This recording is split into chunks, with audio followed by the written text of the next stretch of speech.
All right, so this is a group coaching session of Smiley players. The first thing that we'll talk about is competitive play and meta and catching up early on.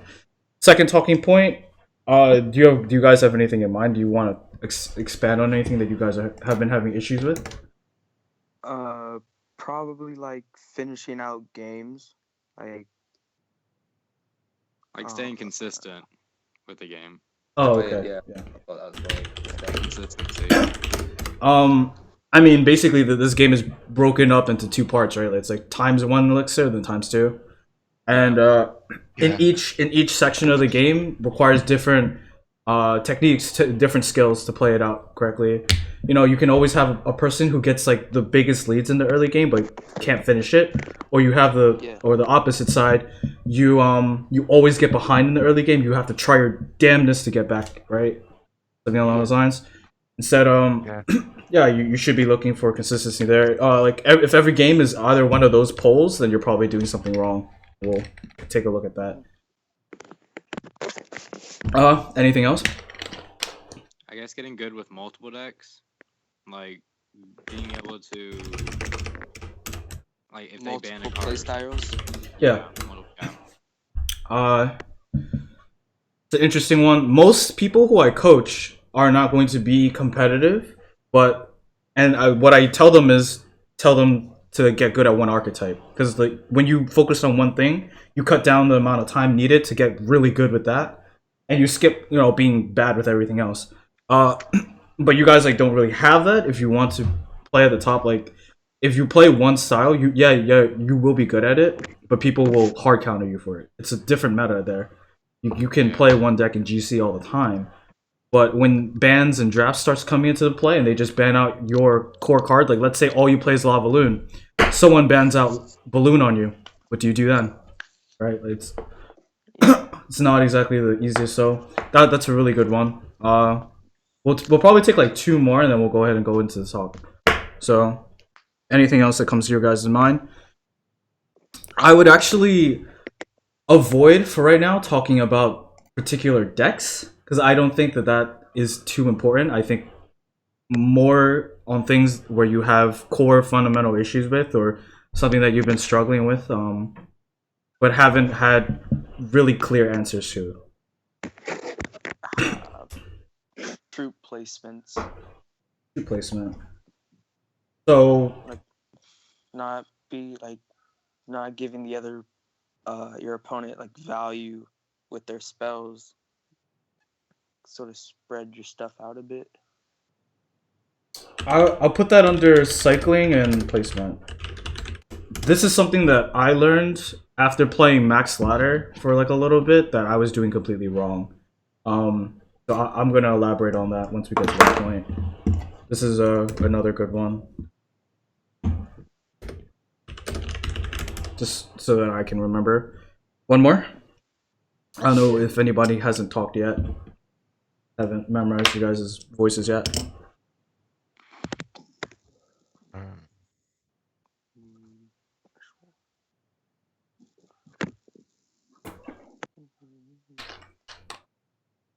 I guess being able to adjust quickly to your opponent's playstyle.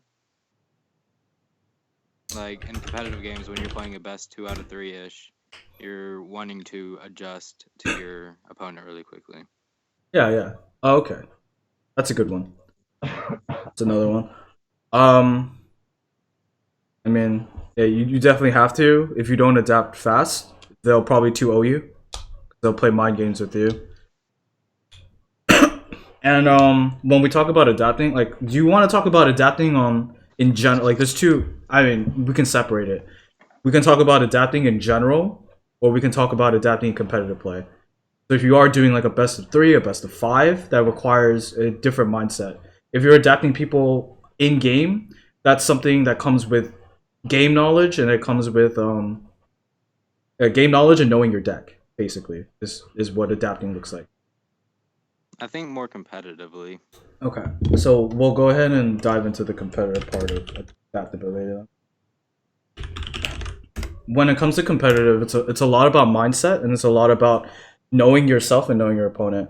So when I mean, this is just an example, and I'll elaborate on it later. But when my team played in WCL, Virgin Islands against Team Mexico, and it came down to the tiebreaker between Marcel and Adrian Piedra, who's really freaking good, by the way. We know from in calls that he is a big tank player, and that he has been playing a lot of Lava Hound.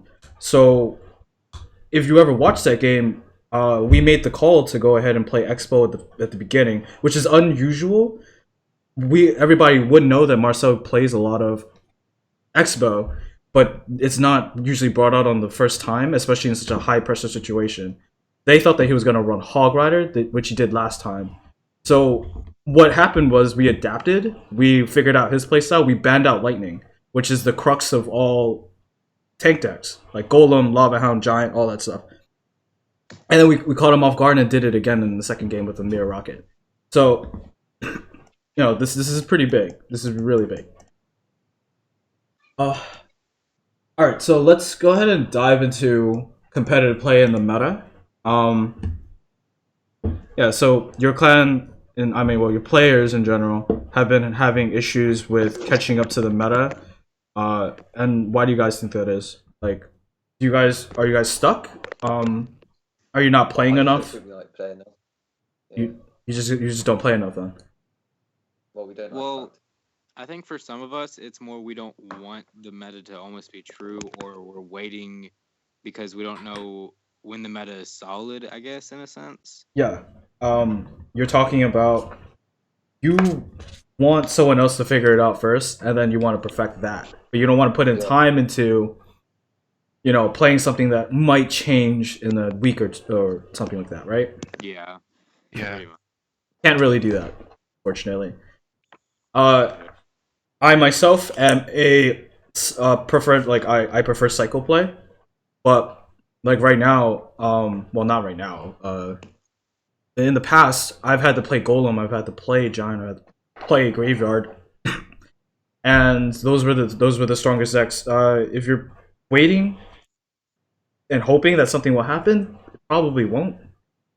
Especially with how Supercell balances, it's not ever going to be really in a place that you like it. And if it is, then you take advantage of it. But so for instance, like if we take this meta, the people that had the most success were people who understood that log was not that big of a ban. People were like banning log, picking poison because they thought that log bait was really strong. In actuality, what people started figuring out is that log is not that big of a ban, and what was so good was banning more cards that define playstyles. Things like lightning is a super good ban. Things like balloon, and on top of that, like draft cards like Electro Wizard and Knight are the best. If you gave anybody Electro Wizard and Knight, you probably lost that game.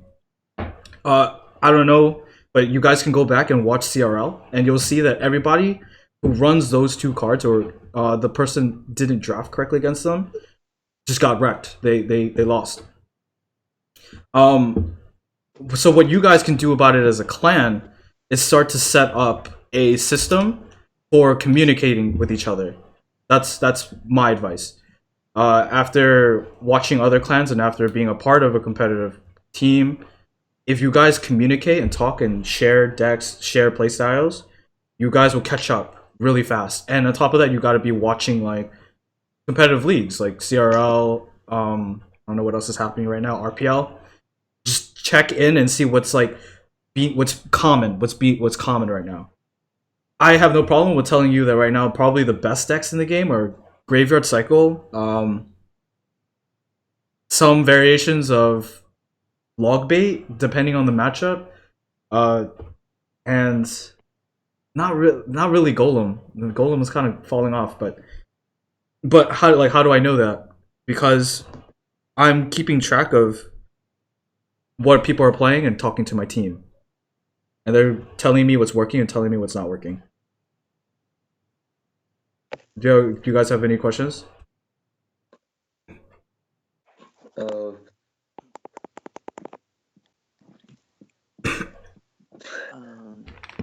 have any questions. Yeah, not really. Does it make sense? Yeah, Yeah. I get you.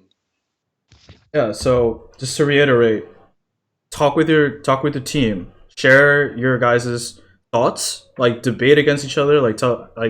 Really think about what good strategies there are. The most common one is you.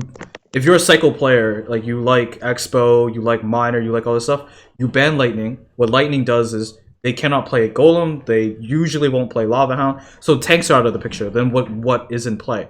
Then you wait for their ban. Like let's say they ban Log. Okay, now they ban Log. They're most likely going to play something along the lines of Spellbait. So then you take a Poison Graveyard deck, and it goes from there. And you guys like build a rapport. I don't know, maybe get yourself a deck building, the album, something. I know that other people are doing that.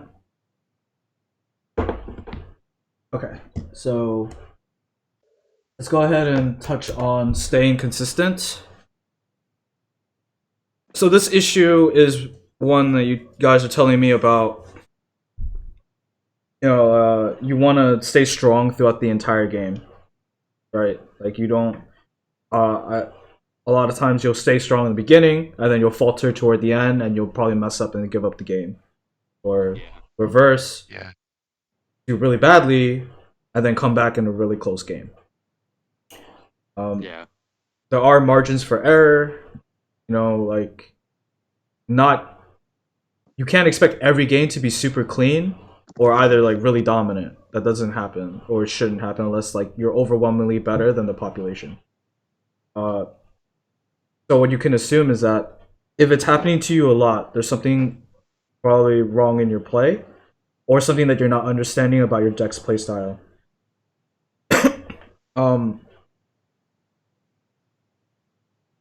I mean, if we take the example of, let's take Golem for example. I think it's probably the easiest to go ahead and talk about. Okay, you guys see my screen? Yeah. Yeah. All right. So we everybody here is acquainted with the Golem all air deck, right? Golem, Pump, Electro Wizard, Yeah. Mega Yeah. Minion, all that stuff, I right? use that deck myself. Okay. So, can you tell me about the week? What is the identity of the deck? What is the playstyle of the deck? What do you want to do when you're playing Golem? What I do when I play it, I want to build pumps and sort of defend my opponent's push. So then, when I know I'm at like an elixir advantage, I can steamroll them with my golem push. Okay. Yeah, makes sense. So what is like the acceptable amount of damage that you will probably take before like getting pumps down? Without any pumps? I mean, like, if we imagine the game here, let's say you get pump in your first hand and you pumped up right here. How much damage are you willing to take and say like I'm in a good place with this pump?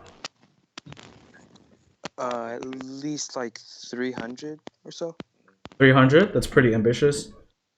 Huh? Yeah. Okay, so let's say your tower does take like 300 health. That's pretty good, right? That's pretty good. That stays within your sort of like internal compass that tells you, oh, I'm not in that big of a danger. Like this is a good trade for me. I would take 300 tower damage for a pump any day if I'm playing a golem deck. All you really need is one pump and you can kill your opponent. That's all. So what happens if your tower takes this much damage on it?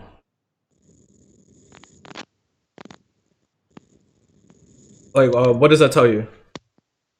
Takes how much damage? Yeah, is that consistent? Wait, how much damage is it?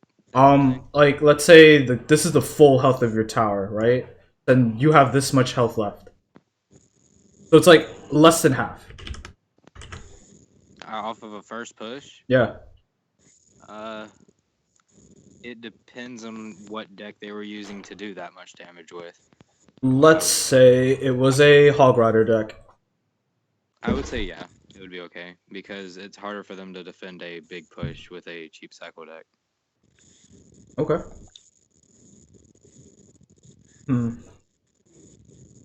I would almost. Well, I would say like Golem is sort of weird like that because you can be down an entire tower and still 3-count someone, but almost always I would say this is not good. You don't ever want to be taking anywhere near this amount of damage. This is not within your expected value. If you're taking that much, you're probably either being too greedy with your pump or you're not defending right. Staying consistent means knowing throughout the entire game what the game should be looking like. You'll probably get behind or you'll lose when you don't know what the game looks like anymore. Does that make sense? Yeah. So I'm pretty sure you guys know if we take let me see. I want to take an example of a deck. All right, let's take bait for example. Bait is fine. Let's say you're doing really well with bait in the beginning. So you're like outplaying them. You're baiting all of their cards. You're against a graveyard deck, right? His tower goes down to, let's say, like halfway. That's not halfway. I don't have my glasses and I can't see. Okay, halfway. And then all of a sudden, 2 hits, he attacks his side, and your tower is almost dead. That sounds about right, right? Like that, like you're doing really well, and then something crazy happens. Yeah. So what could we have done to prevent this from happening when we know that we have an advantage on another tower? Sort of ignore trying to get more damage on the other tower and solely focus on defending. Yeah, but what tells you that? When It's hard, they're it's hard. countering stuff, and I'm at a disadvantage. When you know your deck, or when you understand like the playstyle and you have a good mentality or you have a good mindset for closing out games, if I was like the log bait player and I'm getting a lot of damage on his tower, I know that inside the game, Psycho Poison Graveyard has an advantage over log bait. Like log bait can't really do too much. But if I already have the damage, then I should already be switching over into a more defensive mindset later on. That's staying consistent. We're building a picture of how to win and how to not throw at every point in the game. In the early game, I'm outplaying him because log bait has the strength. Because it's cheaper. Well, I don't know if it's cheaper, but it's more effective at getting damage down in early game and countering graveyard without poison up. So I get the damage on the left. I know that he's about to hit his stride. So what do I do? I switch into a defensive mindset. I start using my knight only to defend. I use my princess to bait out his cards, and I just start rocketing him. In other scenarios, what you see other players will do, they get too fixated on this tower right here. Too fixated. And they start putting way too many resources into one side or into one part of their play. They're tunnel visioning. So when they tunnel vision, they overextend, and then the graveyard player just comes back and kills your tower.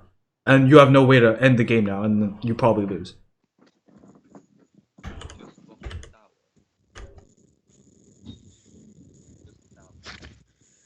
Wait, what is it? You just like rocket the tower. Yeah, just rocket a tower. I mean, if it gets to a point, like that's how the log bait wins. I mean that's like a scenario. What I'm trying to show you guys is how do you do it with every other deck? This applies to every other deck. If you know what you should be looking at, then you know how you should be played. If you're playing a 2.6 Hog Rider deck against a Golem, right? You can't take out every pump, but you can do a lot of damage in early game. So your mindset should be do as much damage in the early game as possible. and then in the late game start fireballing him out while defending the golem as best you can and run down the clock. If you see someone going super aggressive when they shouldn't, playing 2.6 into golem, then you know that they don't know how to play the matchup. Then you know that they're not consistent in the matchup. So their gameplay doesn't look consistent.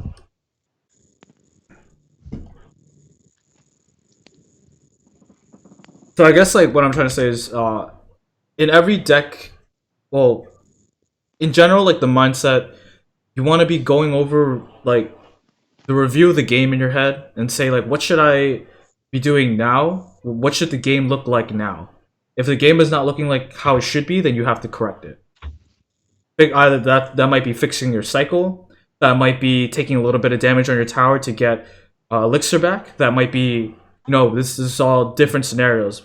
I'm just trying to give you that baseline for being able to do it any game.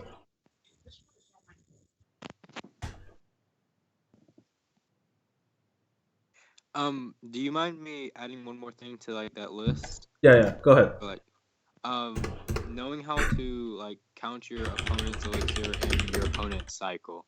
Count? To me, that's a big thing. Yeah, like for me, that's a big thing that a lot of pros or whatever say that they're able to do. They're able to keep up with their opponent's cycle and know how much elixir that their opponent has. Yeah, it's not very hard. It's hard work. I tell everybody this. And I'll tell you how to do it. I'll tell you how to learn it too. So when we get down there, we can go ahead and address that.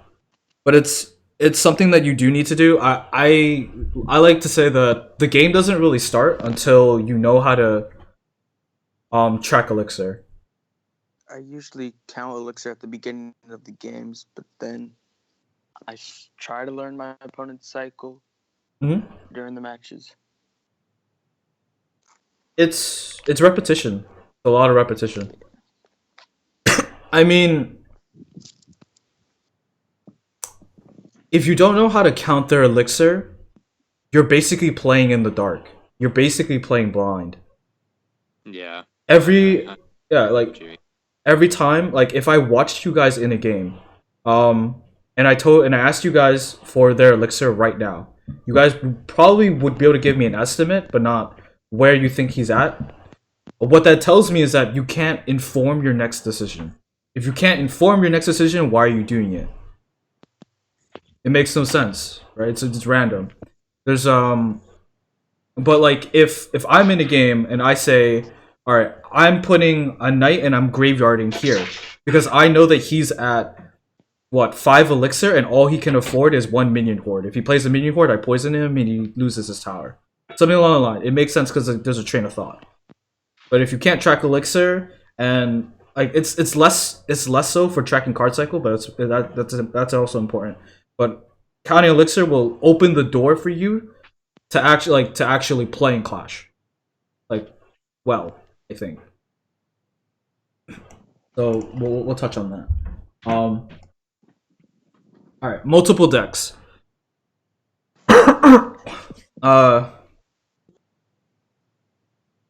So, like I said earlier, I started off as a cycle player, playing a lot of Miner, playing a lot of Hog Rider. And now I've branched off. I can play Expo, I can play Golem, I can play Graveyard, I can play Lava Hound if I need to, and really what you need is the reason why I can do it is because I have a baseline needed to play a deck well enough. And because I put so much time into the game already that usually it won't hurt me to play multiple different styles. This doesn't apply for everybody. One person might be really good at Giant. They might be really good at Giant because they understand their Giant deck. There's a lot of players like this. Like, for example, there's one ladder player in Foam Cats called Dunn.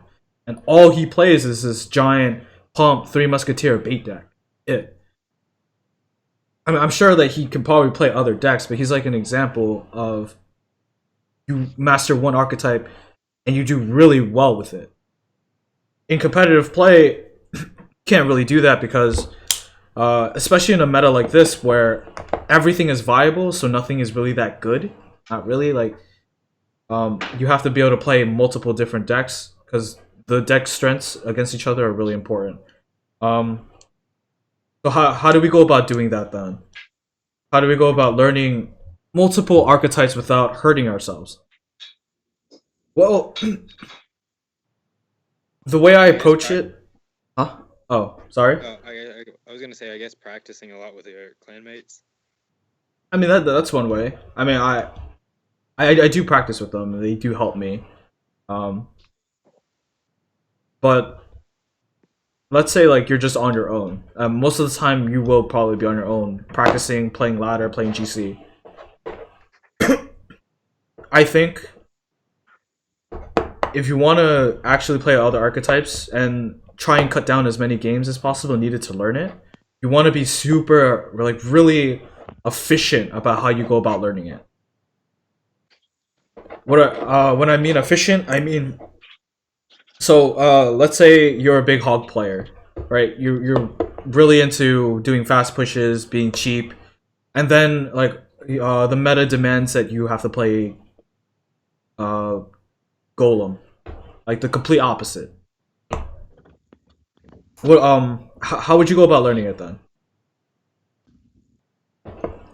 You know, without hurting your hog playstyle, whatever.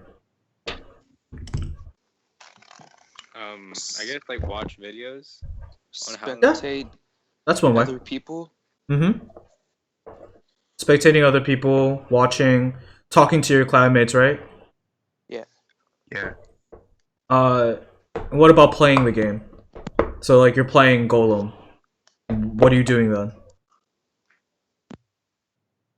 Try to think of just playing a bit slower than you usually do. That's fine. That's totally fine. If you want to learn a new deck, you can't like go at a blitz pace. You're not going to be able to catch. Stay up to pace with yourself.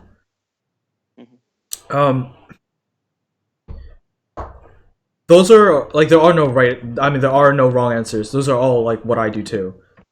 I bounce ideas off my clanmates. They tell me what I should be doing, how the deck should be played. There are things that you can do yourself, like I don't know. Let's take an example here. A good example. All right, so let's take a look at this deck. Let's say I was interested in this deck, and I wanted to learn it. Well, obviously I can't spend all my time just playing only this deck to learn it. So what do? Well, I take a look at it and I ask myself, what does this deck want to do? Well, it's a giant deck, it has a miner in it, it has minion horde and minions, it has triple spell and a musketeer. This deck has no real weaknesses, has no real bad openings. So that's what it tells me right away.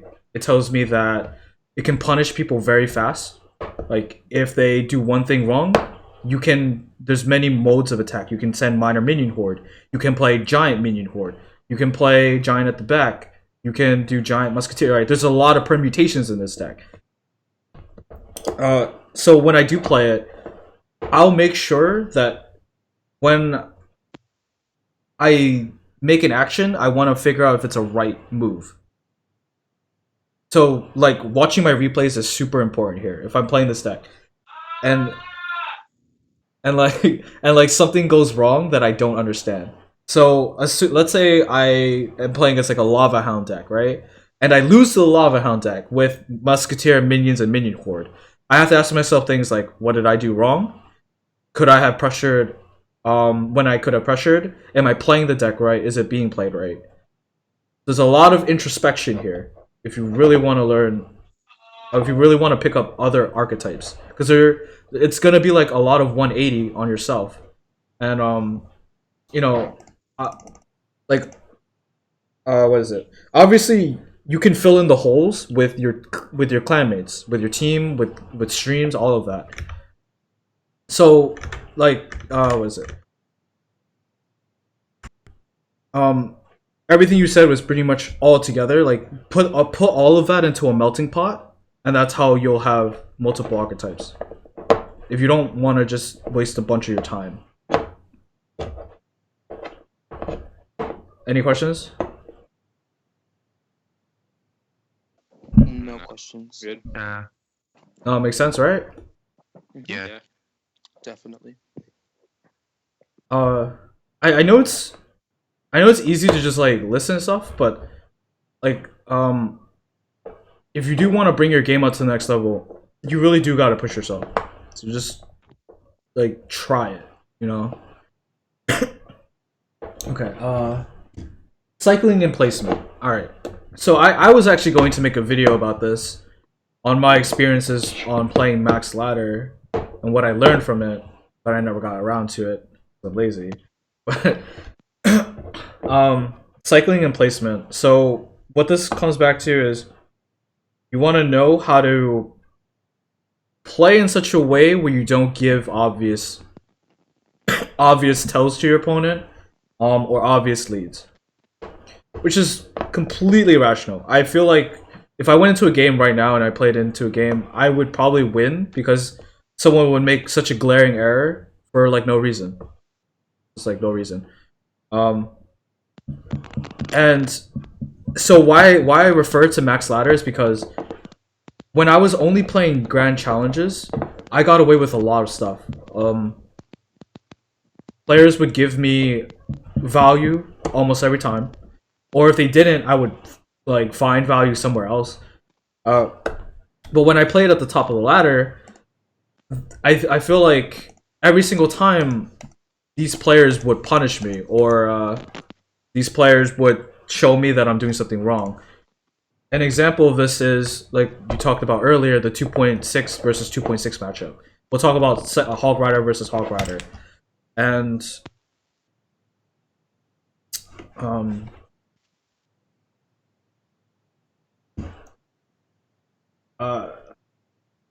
one of the biggest rules about Hog Rider versus Hog Rider is that you don't play Musketeer at the back here. The only time you play Musketeer at the back here is when you want to be fireballed, or you know that they don't have fireball. So you'll never see anybody do that. Where people place Musketeer at that point, they'll play Musketeers over here or over here.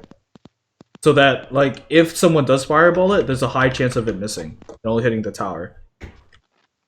Things like playing into value. Like, if we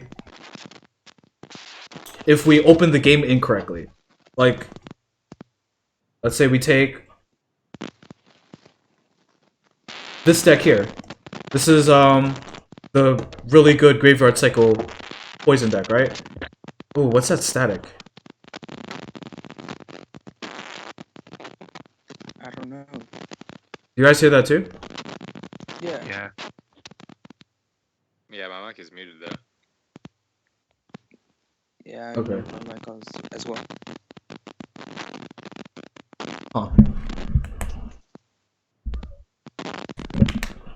That's well, looks to have calmed down a little bit. Alright, yeah, so like with this deck, if you make an obvious error like playing Electro Wizard all the way at the back of the King Tower, that's a huge mistake because you give value to an opponent's spells. If you play Knight at the beginning, you give the opportunity for your opponent to drop like elite barbs at the bridge. I know it's not used very much, but you don't want to do that for them. The best openings in this deck are probably going to be skeletons, archers, furnace. If you don't have those openings, it's probably better to just sit there and wait. Oh, here. So yeah. When I went onto Max Ladder and I played Hog v Hog against like probably the best Hog players, they trashed me almost every single time. Until I learned that you just can't do you can't do obvious plays. Obvious plays tell too much about they tell too much about your deck, what you're going to do. and it gives too many tells to your opponent. As Now, what do you mean by like obvious plays? obvious plays, like let's say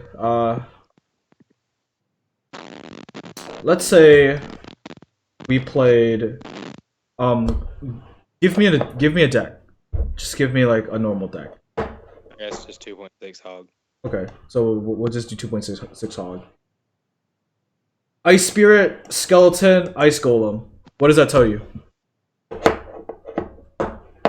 He's about to play hog. Like he's cycling back to Yeah, hog.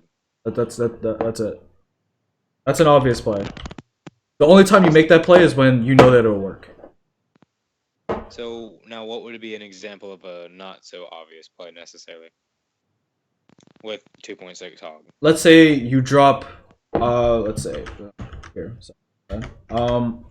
A less obvious play would be we drop Ice Spirit back here, walks up. He'll most likely play something over here. Like let's say he drops a Mega Minion. That's a normal play, right? You drop Hog over here. Hog by itself or hog with high skull? Why not Hog by itself? Let's say this is the early game. When you play early game 2.6, you don't look to kill them. You look to find out what units they have, what counters do they have. So let's say you play the Hog on this right side. Now he's kind of scrambling because he just played Mega Minion. If he has a cannon, he'll play cannon. Now you know he has cannon. Now you know that the next time he plays cannon, you can force things like, let's say we play Musketeer up here. The Musketeer take out the cannon if it's too high up. If you really want to get past the cannon, now you know to prediction Fireball this cannon. It's not predictable. You're not playing predictably. Another wrong move that I see a lot of people do, and I don't really understand why, because it's so easily punished, is they'll play Musketeer back here. Let's say this Musketeer doesn't get punished. It doesn't get spelled out. It walks up, and then they drop Hog Rider... Oh, sorry. They drop Hog Rider into the same lane as it. And then everything gets logged back. You've seen that time and time again, right? It's not a good play. It gets logged back, the Hog gets pulled, then the Musketeer gets killed. The push is done. But you just invested a lot, and you showed them everything.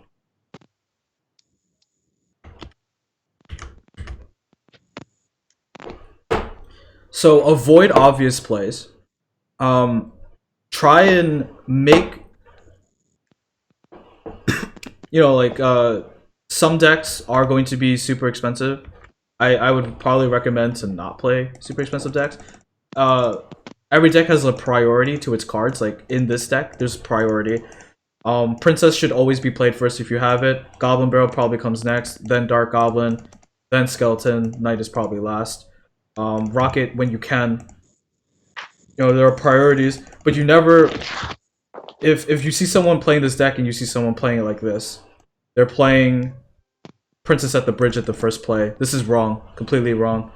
They don't understand troop roles in a deck. They don't understand placements.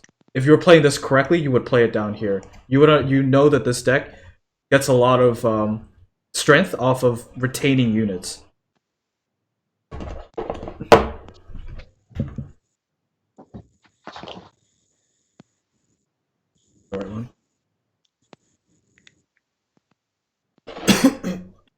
Yeah, so cycling and placement. And the like pretty other basic things, like if they're playing lightning, don't play Furnace and Electro Wizard next to it.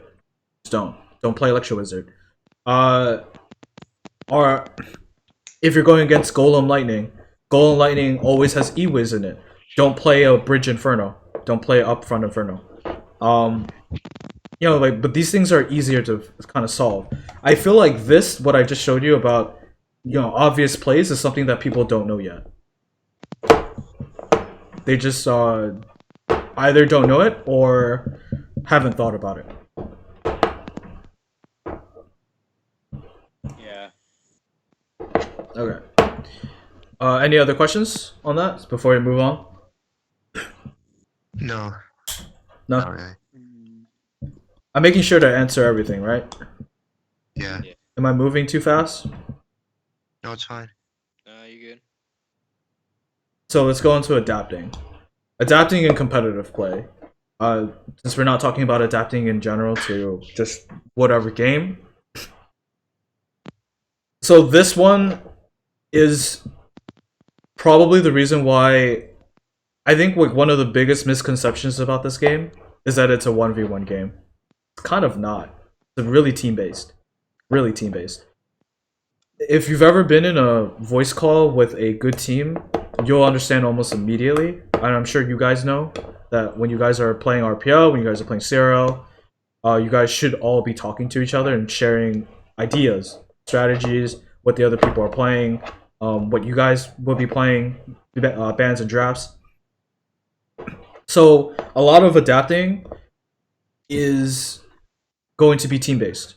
What you can do on your own solo is about your mentality on adapting. If you are prone to things like flaming, things like tilting, things, probably negative emotions after losing, then adapting will be kind of hard for you. A lot of people who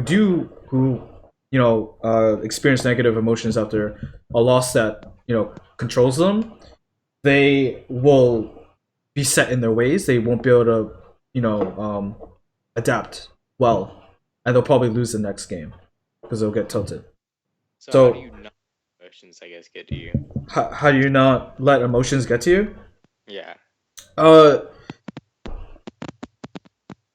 It's not like we're computers. Like I understand you're human. You have a lot of shit on your shoulders. You want your team to be proud of you. I think the first thing is like understand that if you are in a good team, losses are something it's regular. Everybody has them. Everybody has a bad day, and to not put blame onto other people. I think that's one of the cardinal things here. When you don't put blame on other people, you'll obviously still feel bad that you lost, but let your team carry you. Let your team take some of that burden with you, and just like keep talking with them, keep communicating with them. If you shut down, then you only make the environment worse. As for solo by yourself, I think that's up to you. Everybody has their own way of dealing with tilt, and in a game, like let's say you just lost a really bad game, in the first game, right? And you're kind of reeling. You're thinking, oh crap, like I have to win 2 more games now. What do I do? Train yourself for those scenarios by just like figuring out what calms you down, clearing your head, getting ready for the next game. If it helps you to listen to music, if it helps you to be on call with your teammates, whichever, just like try and employ it. But always like you'll be at your best when you're calm. If you are angry, if you are sad, if you are anything like that, it'll affect you, and no bueno. So, and also, I guess with starting to become in the competitive scene, with it being live streamed on Twitch and everything. Oh, with nerves. Yeah, how do you get rid of that or get control of that? I think that's something that is something you probably have to just do over and over again. Some people never get rid of the nerves. Some people get rid of it like right away. It's just exposure. I would probably turn that off. If I was you, I would probably just turn it off and focus on yourself. A lot of people do like to listen. If they like to listen, it can tilt them. I don't know. It depends on how you are as a player. I mean, nerves just comes back to the same thing as like tilting too. It's really about like knowing yourself. If I get nervous, like what I do is I'll leave the Discord call, whatever, or Skype call, and I'll just put on a piece of music that I like, drown myself out in it, and just sit down and focus. For other people, it might be something different. Yeah, I definitely see what you mean by that. Mm-hmm. Yeah. I mean, I've seen it a lot.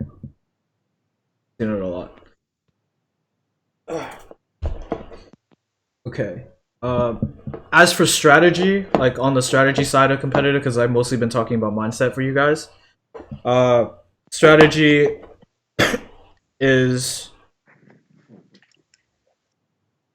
it kind of comes back to being like communicating with your team. Wait, I think I said that earlier, right? No, yeah, competitive play matter. Yeah, it comes back to communicating with your team, being really open, and so like let's say you guys were playing against me, and you wanted to help one of your players.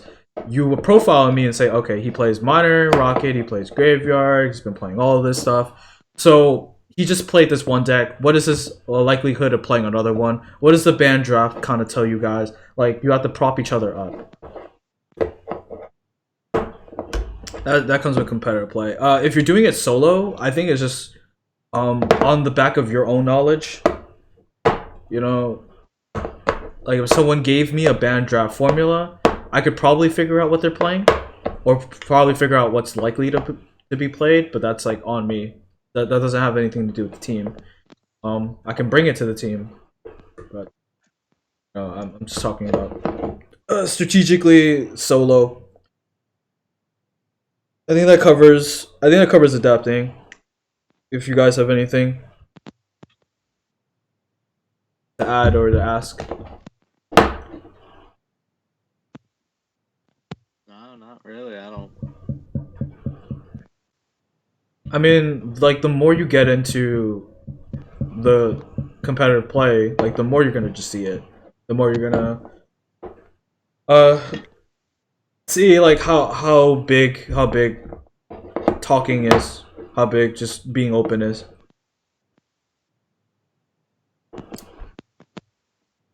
Okay, so for the last point, knowing how to count elixir or track cycle, they're both different but sort of the same. I would say that tracking cycle is a little bit harder and is a little bit more advanced. I think counting elixir is pretty simple. People make it out to be harder than it really is, but why I say that it's what is it? Why I say that it's easy is because I think people overblow it as something that is incredibly advanced. It really isn't. Counting elixir splits the game into two parts. You have the first half, and then you have the second half. The first half is really all about pushing your memory about cards. Like, you guys play the game enough to know every card, to know every cost, and to know what in general the card should do, right? Like, let's say you play Hog, they play Cannon. How much elixir are they up by? One, right? One. But what you did there is you counted elixir, but you have to do that for the first half. Why do I say the first half? Because once it hits ×2, you can kind of think about it like this: like, first half is tracking elixir. No, sorry, my bad. Is counting elixir. The second half is tracking card cycle. Tracking. In the first half, everything is super easy because it's literally just like he plays a giant at the back. I play knight graveyard. That's 8. He played 5. He has 3 on me to defend knight graveyard. If he cleans up like perfectly, then I'm behind by at least 5. That giant that's on the board, right? That giant retains its value on the board. But I don't have any units on the board because knight died to the tower, graveyard got cleaned up. You guys kind of understand that? Or I could go a little bit simpler here. I guess could you simplify it a little bit more? Yeah, so let's say you guys are about to hit 10. Right, like this is your card bar. You guys are about to hit 10, elixir. Let's say you drop princess at the bottom right tower, and he plays Mega Minion. You guys are even right now, right? Yeah. Mega Minion walks up, princess is at the bridge. You defend princess with, I don't know, like a minion horde. Weirdly. I don't know why you have a minion horde in your deck, but you have a minion horde. Your minion horde saves your princess, kills off the Mega Minion, but he fireballs the minion horde, but doesn't get the princess. I can't see my thing. So let's go ahead and track this up. All right, and we'll try and track each other. So he played Mega, like we play Princess. He plays Mega Minion. We're even. They walk up. You play Minion Horde. The Minion Horde takes out the Mega Minion, saves the Princess. He freaks out, plays a fireball on top of the Minion Horde, but doesn't hit the Princess. He essentially used 7 elixir. Oh, my bad. He used 7 elixir here. You used 8. But because his fireball did not kill your princess, you retain 3 elixir of value. So he is going to... You're going to be up 2 elixir here. You guys see that? Yeah. Yeah. I'm like doing retaining, but I don't know. I could probably do it simpler. Sorry, my bad. I know... Like I have it in my head because like I've been doing this for so long, but I know that when you're presented with something new, go a little bit simpler. Okay, over here. I don't want to really mess with pump right now because pump is kind of odd that way. How to ask that? So let's say you play Electro Wizard at the back. This guy rockets your Electro Wizard. Then you're up 2. You're up 2, right? But So let's say, yeah, let's take it a step further. So he rockets your E-Wizard. You're up 2 elixir. Who reaches 10 elixir first? You do. If you play a card at 10 elixir, and he doesn't play anything, how much elixir is he at? 10. Exactly. Oh, no, No, that's it. Because in that lag, when your elixir bars recharge, you retain that +2 lead, but you gave up rocket damage on the tower. That's all it means. But it's pretty easy to track. So with that +2 elixir, as long as you're spending your elixir, this is why spending elixir is so important. This is why like understanding how to stagger your cards is so important. Because if you don't spend your elixir, you let your opponent catch up to you for free. If you didn't play anything, and then you both hit 10, and you both are sitting there, he basically got a free rocket.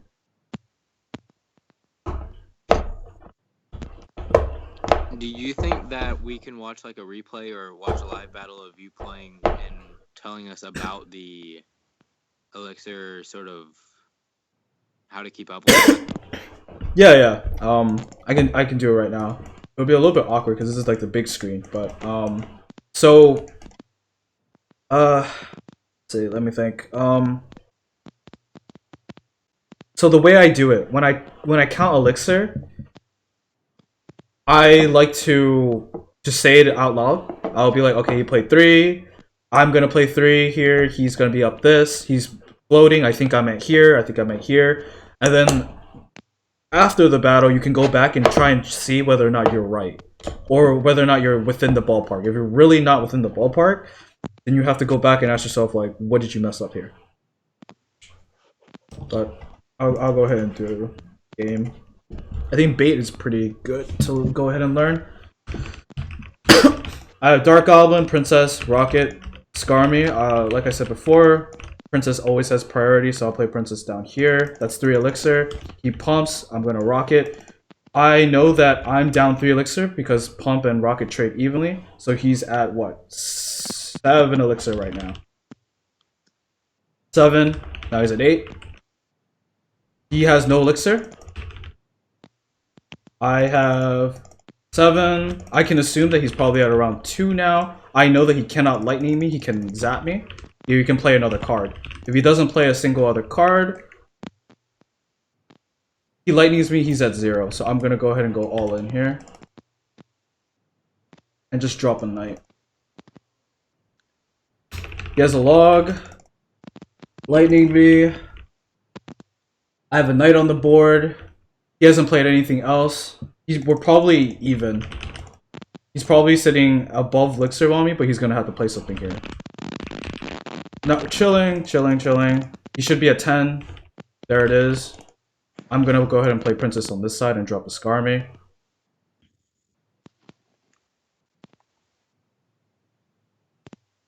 Now I know he's a 10.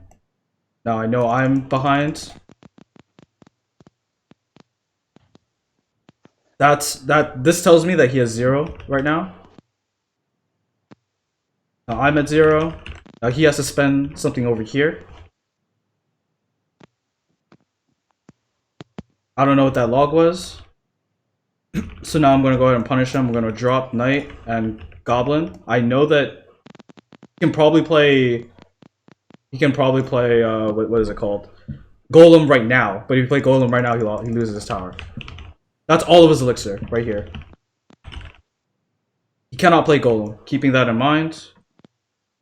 Princess. This. I don't want it touching. That's all his elixir. Again. We need to punish. Punish.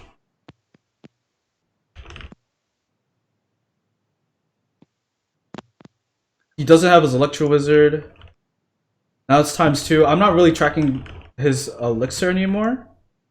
I'm just looking to go ahead and not die. He's gonna lightning here. So he's gonna lightning this and the princess. A lot. Can't really go in with this baby dragon up on me. Can't even see how much health I have on the tower. Brutal. Alright. It's game though. So we'll go ahead and go back and like check their elixir.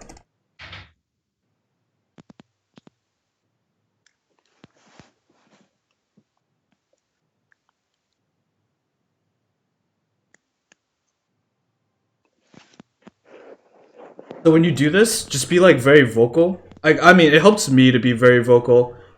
I can do it without speaking, but it helps me because like I'm a streamer. So when I do stream, I just say it out loud so that people can follow me. Go ahead, follow elixir. Yeah. Yeah. Drop princess. That's 3. We rocket. That's 9. If we subtract it, he should be up 3. 2, 5, accurate. So what does he do here? He drops the golem. We know that he was around 7. He drops golem. We said that he had no elixir. This is no elixir. Honestly, over here, I probably should have just thrown a goblin barrel, but I think playing a little bit too aggressive. He drops golem and a lightning after we know that he has like no elixir here, so kind of odd. I probably should have just dropped Skarmy, but So is it more important to know the exact elixir count that he has, or that he's low, he's medium-ish, like 4, 5, 6-ish, or and high, like 8, 9, 10? That's a good question. So you won't always know exactly where they are because sometimes you just get caught up in the game. In the early game, you can definitely track to a T, but I would put more importance on knowing approximately where they are. If you know approximately where they are, then you can also bring that into ×2. If you can do counting elixir and tracking, that's kind of OP, but most people can't. Just knowing approximately where they are is fine. I know that he was at 0 a lot of the times because he's literally dropping as he hits the elixir count. Because no one usually plays golem right here, especially without a pump. He played it because I rocketed it. I think if I play better, this probably doesn't happen. But Oh yeah, that, and you're trying to talk and say all that stuff at the same time. I know that's fine. I do it all the time. It's just it feels like I'm making excuses, but I like lost my glasses earlier, and I can't see for anything. It hurts. But yeah. So when you do this, just try and talk out loud. When you're tracking card cycle, it's a little bit different. What I like to do is I'll just say it out loud. So from memory, I'm gonna do this from memory. He played Elixir Collective first, then played Golem, then Lightning me, then he played. Pretty sure Baby Dragon. Wait, yeah, wait. You're dragging. Oh, no, wait. Did he? Was this the fourth card? I want to check that. You kind of get what I'm doing here, right? I'm saying it in Yeah. order, and it helps me to remember where he's at. This game is a rotation of 4 cards, so every 5th card is a new card. Every 4 cards means that he's back at the other card. Pump, Golem, then he lightnings. It's unfortunate that the Golem actually pushes it back to lightning. He drops log. That was it. He drops log here, and then he plays Electro Wizard. So yeah, just do the exercise like over and over again. Elixir Collector, Golem, Lightning, Log, Electro Wizard. Then he probably drops Skeletons and gets back to Pump, something along those lines. So you would say that to yourself and try and keep track every single time. When you go back into your replay, you ask yourself, all right, was I on track? Did I have an approximate guess as to what he has in his hand? Once you have this mastered, and you shouldn't have too much difficulty with it, imagine what you can do. 1, you'll be able to track the elixir so you know whether or not to commit. 2, you'll be able to track the card cycle so you know what is likely to come out. When you know those 2 things, the game really starts. Because then the game becomes more like a chess game where you're trading pieces over and over again, and the difference comes out of your own skill for, you know, whether, like, do you take a good trade here, or do you take a good trade over here? Do you know, like, do I trade a horse over here for a bishop? Like, I'm bullshitting right now, but essentially along those lines.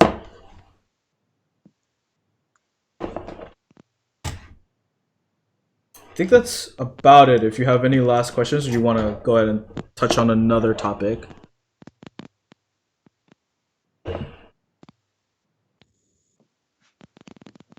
I guess like what is other than like going back and watching your replays, like what's a good way to keep track of, like to practice keeping track of elixir and card cycle?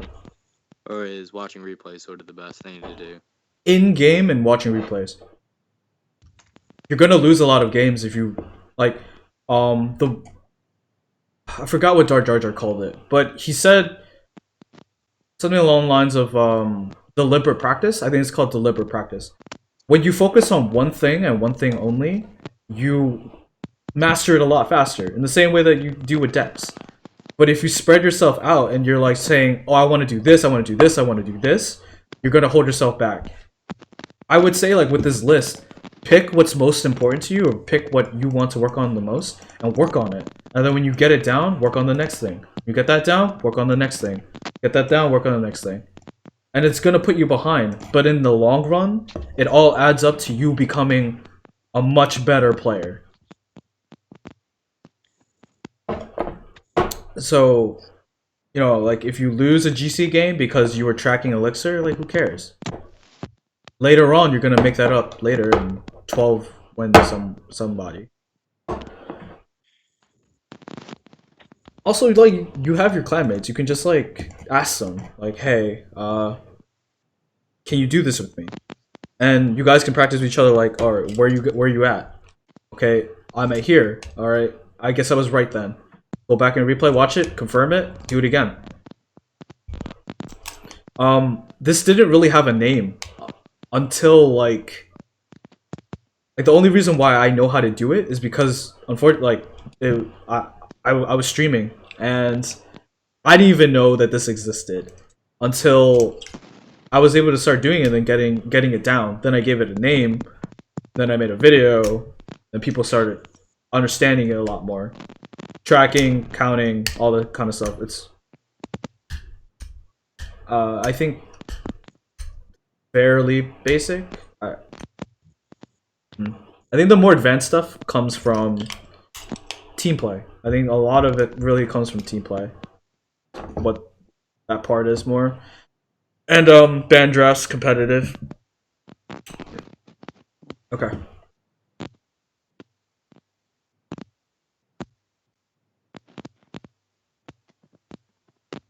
Anything else? Not sure. I think only one person has been talking. I'm not sure. Have you guys been taking it in? I'm sorry. Like I know it's a lot. It's a lot of information. I try to pack in as much so that you guys are able to get a lot out of an hour. That's why I kind of tell my students, or in general, that 1 hour sessions don't really do too much. If they do buy a 1 hour session, I try to give them as many tools as possible to improve, like without me. Yeah, definitely. So I mean, like you'll have the tools. You just have to use them. This video will be up on YouTube, so you can go back and watch it again and refresh yourself if you ever need it. All right. All right, everything good? Yeah. All right. Well, it was a pleasure talking to you guys. The video will be up soonish. Yeah, and good luck in the competitive league. I really like your guys' clan. Guys, definitely genuine, definitely legitimate.